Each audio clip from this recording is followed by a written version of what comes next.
they say what race are you? Like somebody's like, what color are you? I'm like, I'm this color, because like I'm a little tattooed blue-haired kid. Like that's who I am. I worked in a law firm for 6.5 years, proving that you can dress anyone up to look like a monkey. I looked like a Republican banker every day of the week. But this is a knee-jerk reaction to that, because as soon as I lost that job and did acting full-time, I've never had a normal hair color since then. And there's really no rhyme or reason to it. I reboot my hair every year. I shave it. In fact, it's almost reboot time because it's getting really long. I'll shave it and strip it blonde and have leopard spots dyed onto it, and then let it grow out leopard spotted for a while. In fact, my driver's license, I have leopard spotted hair on my driver's license. But I don't do it because it's expected of me. In fact, I get a little wigged out that people make such a big deal over my hair. Like, girls are always like, don't cut your beautiful purple hair. I'm like, if I did stuff to my hair because you thought it was cool, that wouldn't be very punk rock of me, would it? Like, I can't let what anybody wants me to do with my hair affect what I do to it. So I'm considering having a mohawk. I haven't had a mohawk in a few years, so I'm considering, because it's got a lot of length on it now. I could have a pretty decent little mohawk right now. So I'm thinking about like maybe either a black and blue mohawk with leopard spotted sides, or a fire red mohawk with leopard. It's always going to have leopard spotted sides. But there's somebody just posted a picture of me and Monica from Otakon a million years ago, and I had that red mohawk with the leopard spotted hair, and I was like, I really want to do that again. It's like, I'm in my 40s now. I don't know how much longer I can pull that hairdo off, so I got to do it a few more times before I have to hang it up. Just like the extensions, I get a weave once in a blue moon. I get long braided extensions, and I'm sure at some point that's going to look ridiculous. So like, I have to do it as many times as I can before I have to hang it up. So, but yeah, no reason. I'm a blue-haired, purple-haired, red-haired guy. I did learn this from anime characters, and then I'll get you. The bright color goes on the top, and the dark color goes on the bottom, because it makes the bright color stand out. Yeah, that's actually why I did the back. The back of my hair is blood red and the top is hot pink. It's just like, I got that from Maggie. Yeah, definitely. Yeah. I was just gonna say, like, didn't that way be like one of your characters, Rooster or Magicano? Oh yeah, I do kind of have rooster hair, like the kid from Magicana. Or somebody said I have Kosuke from Spiral hair, and it kind of does look like Kosuke's hair too. I've had, like, as weird planets align, I've had the same color and style of hair as characters I've done. I had dark purple hair, and I dared Monica to cut my hair into a mullet one time, and I would end up playing Chrono right after that, who has a purple mullet. So it was pretty funny. So, and Monica's like, why would she purposely get a mullet? I was like, because it's funny and awful. And she did it, and then I played a character that had a purple mullet. So, yeah. Hey, what's your favorite music genre? Oh, dude. Oh, it's like asking me what my favorite food is. Well, when I'm not playing at anime conventions, I'm a drum and bass DJ. I love drum and bass music. It's rowdy, it's super fast, and I even play little drum and bass here, but music is kind of like a soundtrack to my life. Like, I listen to weird, artsy, faggy, like Fever Ray and Laurie Anderson when I'm trying to go to sleep at night. I listen to like French disco music in the morning when I'm trying to eat. I listen to so many weird types of music, and it's just part of my day. Like, it's just, now it's the drum and bass hour, you know, like, but the music that I play the most of, like when I'm outside of here, if I'm playing an outdoor show, if you see here, I'm opening for a headliner because I'm opening it for somebody really cool next year. It's gonna be drum and bass. And in fact, the big H that I had, everybody was speculating on what my shirt meant yesterday. It's Hospital Records. It's a drum and bass label. But those are my favorite artists, like Pendulum, Scientific, Brooks Brothers, Nero, those guys. But to narrow it down to just one genre of music, I just couldn't do it. Plus, I gotta represent my boys. Einstein, this is Johnny's band. I can regularly be found on the other side of that set of speakers at any iShine show that I'm at with Johnny and them. I'm usually like giving their bass player a hard time, Crystal. She's my sister. But yeah, there's not one type of music I don't think. Who's next? You. How do you like playing Satoshi and Dean Angel? Everybody's, okay, I love playing all my characters, just for the record. Satoshi's a really frustrating one though, because people always want me to do Satoshi's voice, and it's impossible to do Satoshi's voice, and here's why. Satoshi's voice was achieved by doing something called close mic work, which means, and you can tell, the closer your mouth gets to the microphone, the different the sound is. Well, what they do is they had me on this really expensive Manley microphone, which those of you that know audio know that Manley is not a cheap microphone. And it basically whispered the entire show. It was just me going, Daisuke, Daisuke. And they just go, and like turn the volume up as high as they could get it, which made this weird voice that didn't exist. It was me whispering at a loud volume. It's kind of like Monica's character in Noir. It's just like this little whisper, and then they gain it up, so it has body to it. But it's really hard because people are always like, do Satoshi's voice. I'm like, no, I can't do it. And it's not that I don't want to, which I usually don't want to. I don't like doing any voices, just so everyone knows that. Like, there are some people that are hammy and they're like, yes, I'll do this voice. I am actually, believe it or not, very shy. So like somebody sticking a camera in my face and going, do it, do it, do it, do it. I'm like, no, you know, like. But that's one of the ones that's really hard to do because there's a trick involved. It's like Big Chrono's voice. There was a trick involved with that. It wasn't filtered, but they do this really neat thing called doubling your voice, which when we were doing Chrono Crusade, the thought was the same person that does Little Chrono has to do the voice of Big Chrono, but they didn't want him to sound like some hentai demon, some you know, like the hentai demons. He will kill you and eat you, you know, like that's, they didn't want him to sound like that. So my audition for Chrono Crusade was just Big Chrono. I never ever even, they knew I could do Little Chrono, because he's like a bunch of other characters I've played before. But I had to audition and prove that I could be Big Chrono. Well, they have this really cool cleanup technique called doubling your voice. When you lower your voice naturally beyond its normal threshold, you have a natural rasp or gravel to your voice, that sound.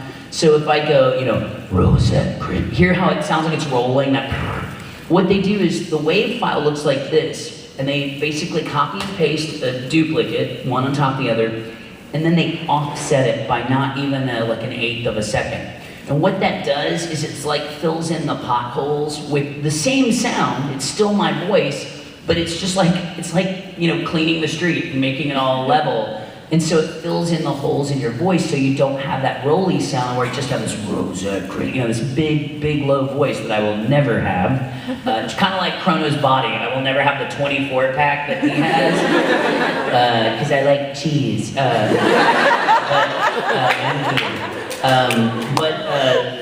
That's another one of those neat tricks, and that's really a whole bunch of people that really, while there's a lot of actors that would like to be super hammy and take all the credit for what we do, there's a whole group of people that don't ever get any thanks. They're the sound engineers, and they're the guys that do all these really cool things and clean up all the sounds in our voice.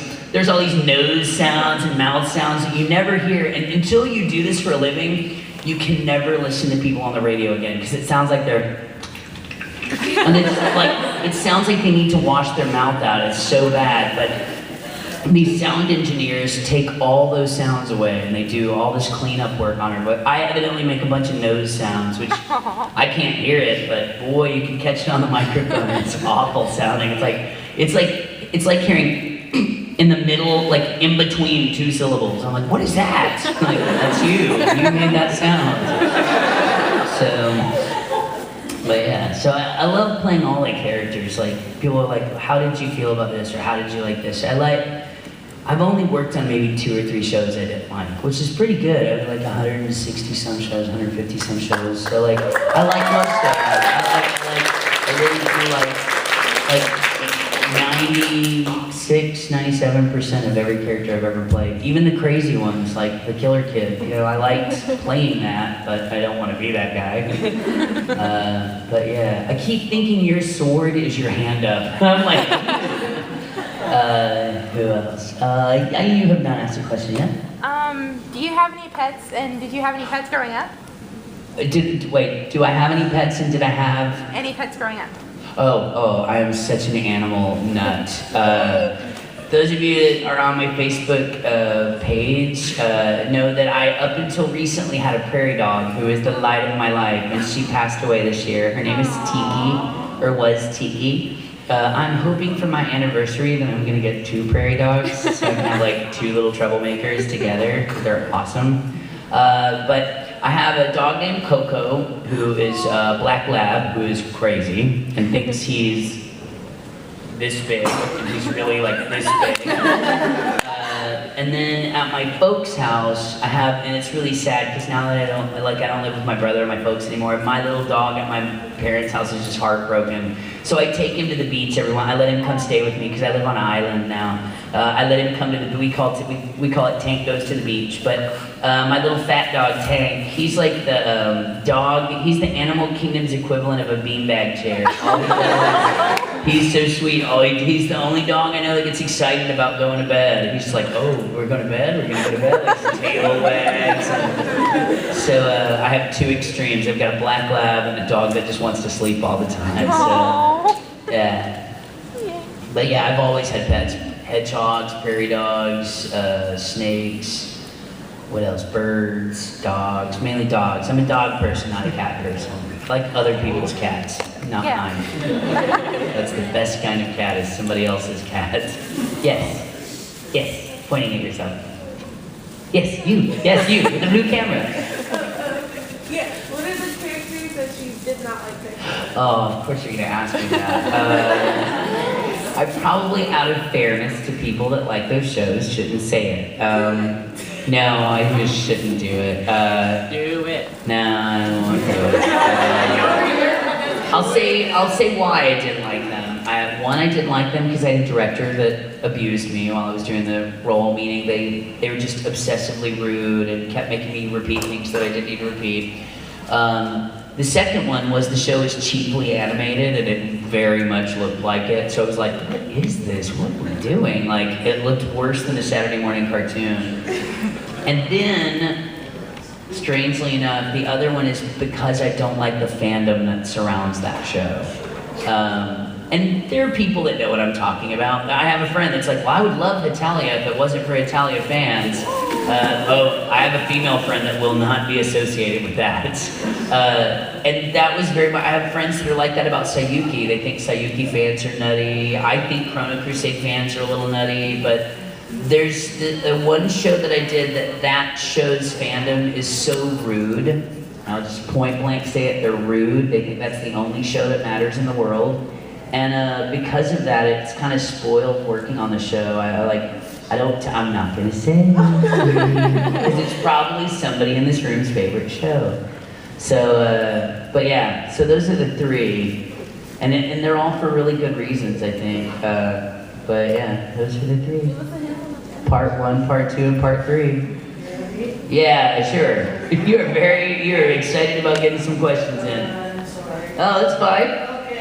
I thought this is my last one, by the way. Oh, that's There will be a 4th sequel, I'm sorry. What did you think of playing the one character, that really awesome character? That one guy, yeah. Corpse Princess. I mean, not Corpse Princess, sorry, I meant to say Hell Girl, Hell. Oh, Gilles de l'Enfer. I love Gilles de l'Enfer because I hate phony mystics and psychics on TV, and that's all he is. He's just, what is that guy? He's David Blaine, and he gets what's coming to him. I love it. I don't believe in the tooth fairy, and I don't believe people can talk to dead people. I'm just that guy. Sorry, I don't believe in aliens either. But he's a guy that pretends to have connections to the spirit world and really gets what's coming to him. I loved it. And I think the character of Hellgirl is so badass, awesome, anyway, that she just gives it to him. She really sends him where he deserves to go. So, and you know it's gonna happen too. That's the best thing about it. You're like, oh, you are gonna get it. You know it the whole time you're watching it. You're like, all right, have fun with that. And she starts unwrapping the doll. You're like, here it comes. So I think that's got a really strong cast too. I like that show a lot. Who directed me on that? Tyler directed me on that show. Tyler Walker is a really good friend of ours. He's a really good director. Directing a show that this man has got a big role in, but he'll tell you about that in a little bit. Yeah, with an awesome Batman shirt on, yeah. Has there ever been a show or a character that made you emotional? Oh, lots. Yeah, in fact, the end of Chrono Crusade, that's really me crying. That's actually me crying. There's no acting involved in that last scene with myself and Rosette. Lots of shows do that to me. And I'm an actor that doesn't cry when I act. I think that there's lots of different schools of acting. There's method acting, there's this. I don't like to cry on stage because if I'm really crying, I'm out of control. It means I'm not acting. But occasionally there is a show, and that very much has to do with the way the director plays it out. My director, Matt Greenfield, kept the ending of the show a total secret from me, and I told my friends that were, hardcore fans of the show, look, I don't want to know what happens. I met the creator of the show, and he didn't tell me how it ended. I even told him, I'm like, look, it's supposed to be a big surprise, and he got super excited that I didn't know what was about to happen. He's like, oh yeah, you're in for it. Really cool. If you ever get to meet him, his name is Daisuke Moriyama. He's a really super cool guy. That show, when the end happened, the director showed me the scene all the way to the end of the scene, not just during because some people show you to your last line, and that's not the end of the scene. Showed me the entire scene and let me get totally and then said, all right, record. It was on. So I was fighting to sound happy at the beginning of that scene because I was really just I can't believe what I just saw. I think that's the only show that I ever really lost it while I was recording was that, because I was so invested in that show and I love those characters. I have laughed for real on ghost stories many times, but yeah, that's the other side of emotions. Okay, the hiccup, sorry, I must be 5. Yes? She was crying so much, she wouldn't even look at him. And I guess he had his car. Wow, that's a really cool question. If I could swap lives with any character I've ever played,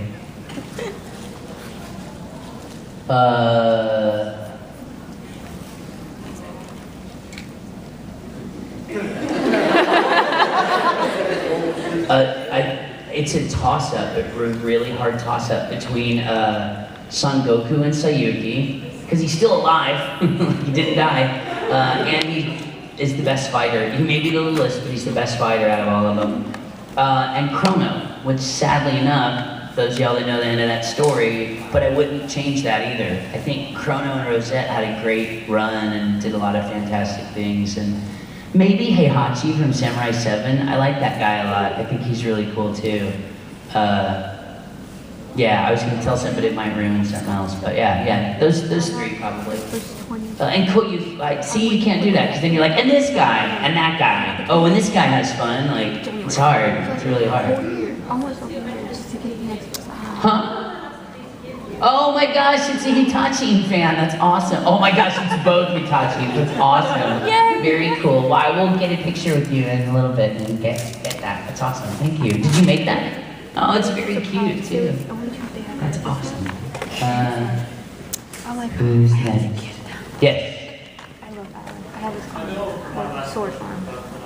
You said that you were crying for about that one Mm-hmm. Did you cry at all whenever you were watching that? Well, no, because like I said, it was out of order for me. So I was just like, what is going on? And they're like, oh, I should probably tell you these things happen. And I'm like, what? And it was more, was more my reaction. It's like, what are you talking about? Who dies? It was one of those things. And so I did After Story first. So the whole time I was doing, I did the movie. So the whole time I was doing After Story, I knew what was about to happen. And that does ruin, that's why I'm so glad I didn't know anything about Chrono Crusade, because it really did ruin. Every time something took a turn for the worst, I expected it was this. And it actually took a lot longer to play out, but no, I wasn't that invested in it because it had been spoiled for me. I knew what was gonna happen already. But yeah, that's one of the bad things about somebody spoiling an ending for you. Yeah. Yes.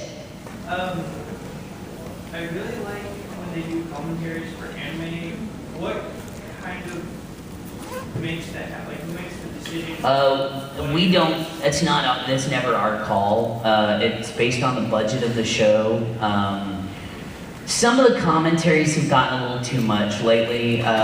There's a new breed of actor that doesn't really know anything about the show they're working on and doesn't care about it. And so have been commentaries recently like, oh, this is all about me. Listen to how awesome I am. I'm an actor. By the way, did I tell you I'm an actor? Like, those commentaries are not so much fun to me. But it's an extra required, like there's a different set of authoring tools that have to be used because you have an extra track for the, it's one extra audio track. In many cases you have to pay the actor, the director, and the sound engineer to do it, so there's another, four or five sound, and if it's a multiple actor commentary, then that's 5 or 6 people. And some shows, we're really lucky to even just be able to produce them. And it's as sad as it is to say, until this market shapes up, you're going to see less and less and less extras like that. And I hate to be a buy whore and like just buy, but until the market fixes itself, until the industry is in a better place, you'll see less of those. But I love some of them. There's a funny thing about the Oron commentary that I can tell you guys, because Caitlin and Todd both were very uncomfortable by any of the twin attention. Anytime there was an, oh Cowdy, oh Hikari, oh Cowdy, they were both just like, Todd didn't understand what yaoi was, first of all. Like, that was a totally foreign concept to him. So he didn't even understand why the girls in the show would think that's hot. Caitlin, who's very Christian, who's like, the twins are not doing that. They're just doing that to get a laugh. And like, so the two of them, very uncomfortable with this one moment. I knew this about Todd, so I would gay those scenes up. Oh, he got you. Like I just go all Liberace on him. So we're doing the commentary and we get to the section where this is happening. And it's amusing listening to Todd and Caitlin stumble over each other to talk about anything except for what is going on the screen. And she goes, well, the thing I love about this story, the writing on this show is wonderful. And Todd's like, oh yeah, and I think the animation's really good too. And you can hear me, and you just hear me laugh. You hear me go, because I almost said, oh, I just think it's hot, just to see them both go. But I knew, it's one of those moments in life that like, you knew you should have done it, but you knew had you done it, it would have derailed everything, and they could have both been like, can we start this over again? Like I knew. But you listen real hard, you can hear me in the background, I go, like when they're doing that, and that's me thinking, I think it's really hot, just to hear them fall apart. But there's the troublemaker. Dude, coded to commentary, I still get people coming up to me. There's another funny thing about that. I didn't know Jerry Jewell at the time. And Jerry's one of my very dear friends now. I think he's one of the funniest people on the planet. But Justin Cook had asked us to do something very specific before that commentary started. He said, hey, Greg, since you go to all these cons, he's like, why don't you incorporate some of those questions that you get at cons into the commentary? He was trying to make it like informative. Jerry was there when he told me to do this. And so I'm like, well, Jerry, did you ever wonder how they do this in Japan? And Jerry goes, Every time I would throw a bone, Jerry would just let it go and fall on the floor. I'm like, well, now in Japan, they record together. And have you ever thought about what it would be like that? No, I haven't. Like, every single time. And you can hear it. And like, I didn't know him like I do now. Now I just give it right back. But I thought he was just like, So funny. But the whole how that football career turned out for E-Champ, oh, I get slacked for that comment all over the place. I make fun of the jocks that made my life miserable in high school or in junior high school. Not ashamed at all. You should see the women they ended up married to. But anyway, because I don't have a spiteful bone in my body, obviously. But who's got a happy question? Yes. Do you have any funny stories from working on Kenosha? Oh. Laura Bailey owns this recording somewhere. Laura Bailey, I think it was, who was it that did the Jello pudding thing? Was it Mike? No. We all know it was Bill Cosby. I was asking Rob. Who is it that started the Bill Cosby rap thing at Funimation? Was it Mike? I think it was Mike McFarlane. Mike McFarlane started this thing where he was making everybody do their impersonation of Bill Cosby. Well, Laura Bailey is prominently featured in it, and she's like, oh, the Jello pudding, it's really funny. So when she was recording Kodacha, she made us sing ridiculous songs in our characters' voices, and somewhere there's a recording of Tsuyoshi singing Pump Up the Jams, and it's hysterical. Because he even does the get your booty on the dance floor, make my day part, and it's so funny. But she loved doing it, and then Colleen got her good when we did Negima, because her outtake is the funniest, Negima, where she just destroys the booth. But yeah, Laura has me singing Pump Up the Jam. You think I don't work with a microphone, Pump Up the Jams. I'm not praying. This is a cheap trick to make the P's not go. If you put your hand there, notice there's like, I can say Peter Piper, pickle pepper, pickled pepper. There you go. Pickled peppers. But yeah, Kodacha is a fun story, and I think Laura Bailey and I both really wish we could finish that show. Laura is brilliant in that show. Laura Bailey is a phenomenal actress anyway, but so funny. To be so sexy and so talented, she has no problems just nerding the F out in that show and just being a total little goober child. Like, she's hysterical in that show. But yeah, I love Laura in that show. She's so good. Sunny's pretty hysterical in that show too, as in Jiro, yeah. Is it time? Ladies and gentlemen. Wait, actually, there are people lined up for the next panel out. Wow, okay. So do we have to mass exodus and re-exodus? No, you know what? If you guys can just sort of condense, I'm not even sure how many people are out there. It might just be a handful, but they didn't want to come in and interrupt your. Aw, they could have come in. We would have teased them. Be like, you're late, class started an hour. There you go. Those of y'all that are here, do not leave. Rob McCullum is coming to the stage right after this. And then after that, he and I are both signing autographs. Yes, right over Yes, because I was originally scheduled to sign right now. Just so you know, I'm not signing right now. Rob and I are signing together after this panel. And the autograph But I'll go short. already for me. But I'll go If any of you were standing in line for Vic yesterday, you know that that's your name.